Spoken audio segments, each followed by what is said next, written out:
पश्चिम बंगाल में खेला गया है, उस चीज़ को लेकर के इस वक्त हमारे साथ खास चर्चा के लिए मियाँ जी मौजूद हैं, उनसे बातचीत करेंगे।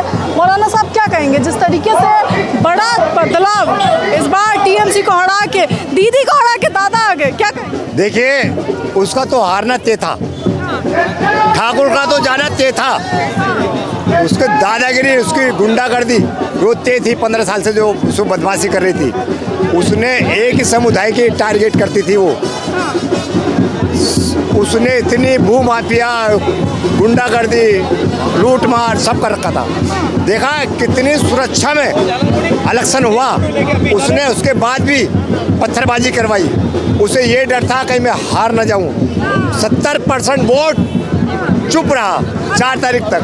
देखिए पीछे झाल मुड़ी आई है, आप भी लेंगे? हाँ लेंगे झाल मुड़ी, झाल मुड़ी ले। अच्छा, नमो झाल मुड़ी ना? हाँ, सब खाएंगे झाल मुड़ी। ये जो है बंगाल की, पश्चिम बंगाल की जनता ने बधाई के पात्र में उन्हें बधाई देता हूँ। वो बधाई के पात्र है, उन्होंने पश्चिम बंगाल बचाया और भारतीय जनता पार्टी को जिताया। नमो झालमुड़ी क्यों?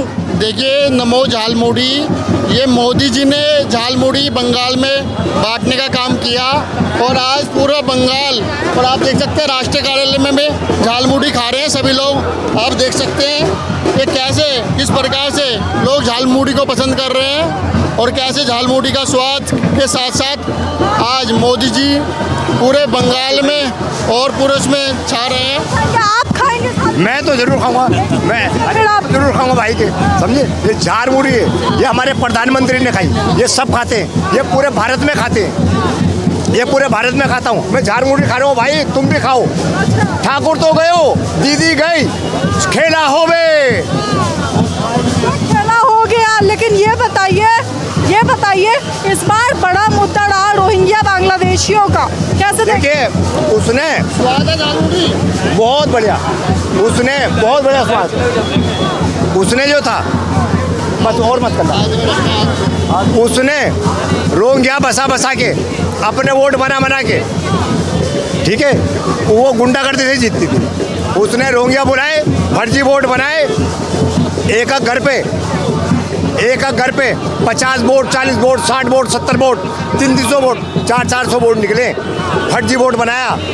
उसमें जेल जाएगी ममता। लेकिन एक बात बताइए, ये वोट का जो सिलसिला बना, क्यों बना? क्या दीदी इस बार कम पड़ गई? देखिए, ये ईमानदारी से इलेक्शन हुआ, आपका जो हुआ ईमानदारी से इलेक्शन हुआ। इससे पहले ईमानदारी से नहीं, बेईमानी से होता था। बेईमान तो बीजेपी को कहता है। नहीं, कौन कहता है?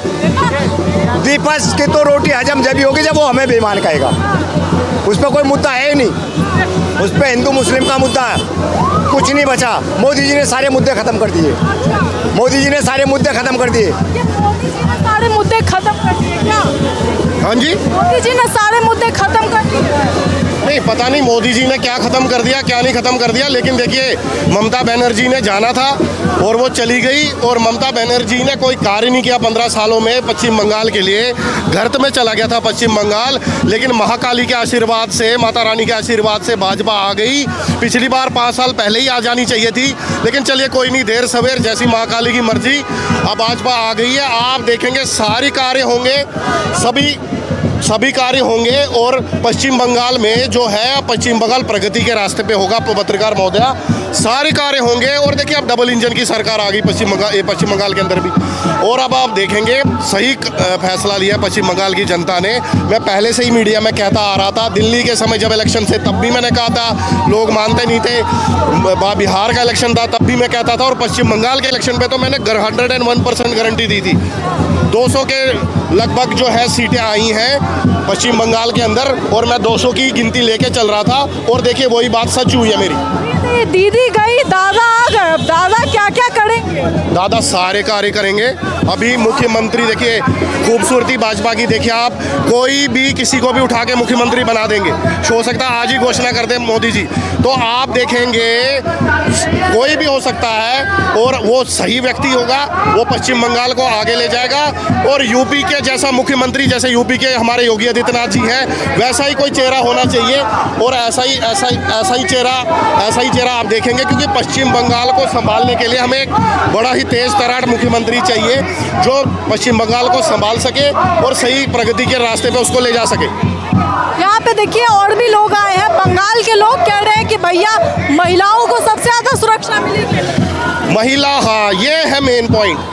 ये आपने सही चीज़ बोली, महिलाओं की सुरक्षा मेन है। जो बलात्कार वहाँ पे होते थे आए दिनों, महिला खुद एक महिला होने के बाद एक मुख्यमंत्री, उसको कोई परवाह नहीं थी। 10 लाख रुपए वो रेट लगाती थी लड़की की इज्जत का, उसको कोई शर्म हया हथी नहीं। वैसा ही उसका वो भतीजा अभिषेक बनर्जी, दोनों चाची और भतीजा दोनों एक जैसे, एक ही थाली के चट्टे बट्टे।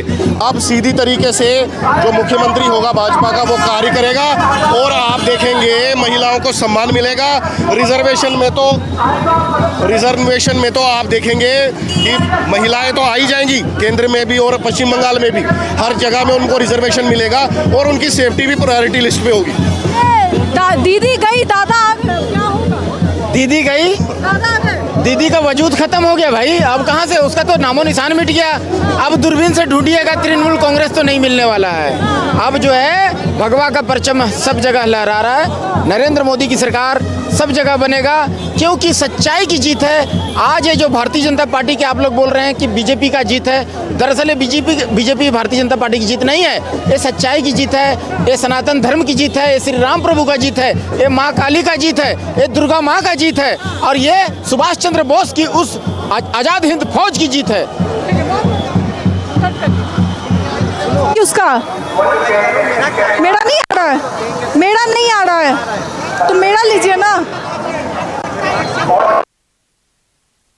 अच्छा क्या लगता है बंगाल को आपकी बार बीजेपी आई है तो क्या देगी?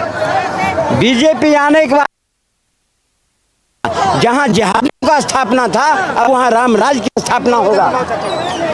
अरे यार आइए चाचा, ठीक है साउंड। क्या लगता है क्या देगी? अकेले बंगाल की जीत नहीं है, पूरे हिंदुस्तान के सनातनियों की जीत है। बंगाल के चुनाव पर में पूरे हिंदुस्तान का नजर था, न कि था। आज बंगाल को जीतने के बाद पूरे हिंदुस्तान में सनातनियों का सिर ऊंचा हो गया। मोदी जी कहे थे ना कि बिहार से होकर के बंगाल में गंगा मिलती है, आज वास्तविक में उनका बात तो सच निकला और बंगाल से जो निकल के गंगा बिहार से निकल के जो बंगाल में गई और आज ममता को हिंद महासागर में विसर्जित कर दिया। सर क्या कहेंगे?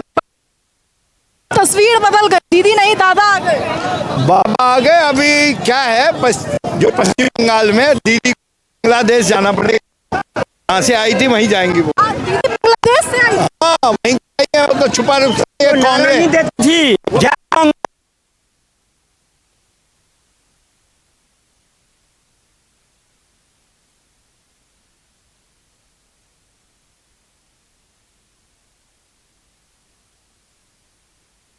और ममता और वो उन्होंने बानो बना दिया, बेगम बना दिया। बेगम भी है, वो किसी की तो बेगम हो गई ना। हिंदुस्तान में जो बात करेगा वही देश पे राज करेगा। अब नहीं चलेगी जो तुम मुट्ठी भर कठमुल्ले की बात करोगे और हिंदुओं के शासन पर उस पर दुरुपयोग करोगे, नहीं चलेगी। अभी तो अब तो ममता बनो की गई है, अखिलेश की भी बारी आने वाला है। कांग्रेस तो पहले खत्म है। इस देश में जो मुट्ठी भर मुगलों को अपना बाप बनाने वाले, मुसलमान को अपना बाप बनाने वाले को अब नहीं जाए। दीदी जो है वो अपने वोटर्स के लिए सुप्रीम कोर्ट तक आई। ऐसा है, मैं कुछ बताना चाहता हूँ। मोदी जी का कहना है कि ना हम धर्म पे काम करते हैं, ना हम जात पे काम करते हैं, हम करते हैं इंसानियत पे काम।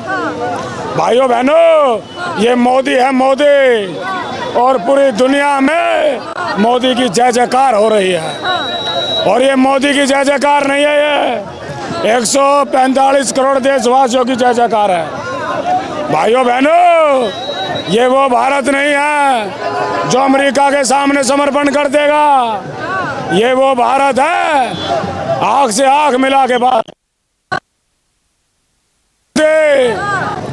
मोदी सब ये चाहता है कभी भी देश के अंदर जातिवाद ना फैले, और ना जातिवाद ना धर्मवाद। इंसानियत ही जिंदा रहनी चाहिए। देखिए, झाल मुड़ी मोदी जी ने खाई, लेकिन झोल ममता बनर्जी के साथ हो गया।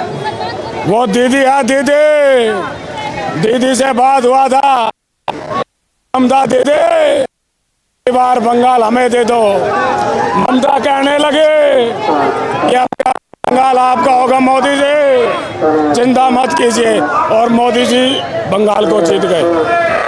जय श्री राम। क्या कहेंगे चाचा आप, जो है देखिए मेरे प्यारे भारत, हंसराज भूटानी का आपको नमस्कार।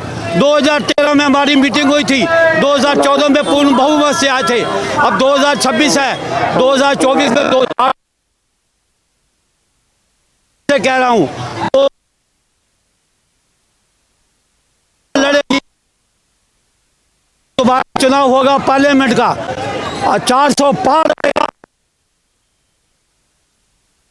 अरे अब देखिए यहाँ पे जो है कहा फिर कहा जाएगा ईवीएम, कोई जनता जो है यहाँ पे लगातार जिस तरीके से आ रही है, देखिए लंबी लाइन, लंबी कतार जो देख रहे हैं अंदर जाने के लिए, ये कार्यकर्ता है, ये उन लोगों का प्यार है जो यहाँ पे प्रधानमंत्री मोदी से मिलने के लिए आए हैं। जिस तरीके से प्रधानमंत्री नरेंद्र मोदी ने झाल मुड़ी खाई थी, उसके बाद जो है लगातार कहा जा रहा था कि ये बड़ा बदलाव होगा। वहीं की जीत से, उसी सीट से जो है शुरुआत हुई जीत की, और उसके बाद बीजेपी ने जिस तरीके से 197 पर एक बड़ी बढ़त बढ़ाई और लगभग 200 का जो आंकड़ा था, जो टारगेट दिया था, उस तक पहुंची। इसके बाद लगातार जिस तरीके सिकियां धज्जियां उड़ाई जा रही है, साफ तौर पर कहा जा रहा है कि ममता दीदी ने जो बंगालियों पर किया है, अब जो है उस अत्याचार का बदला लिया जाएगा। और उसके बाद जो है प्रधानमंत्री मोदी इन सब में जिस तरीके से लगातार ये कह रहे थे कि अब की बार सोनार बांग्ला बीजेपी बनाएगी, तो उसके लिए जो है कदम उठाने को लेकर के क्या सब कुछ जो है चीजें हैं, वो सब कुछ आज प्रधानमंत्री नरेंद्र मोदी यहाँ से तय करेंगे। इसे लेकर आपकी क्या राय है, अपनी राय कमेंट बॉक्स में जरूर बताएं। इस खबर में इतना ही, तमाम खबरों के लिए देखते रहें सरल न्यूज़।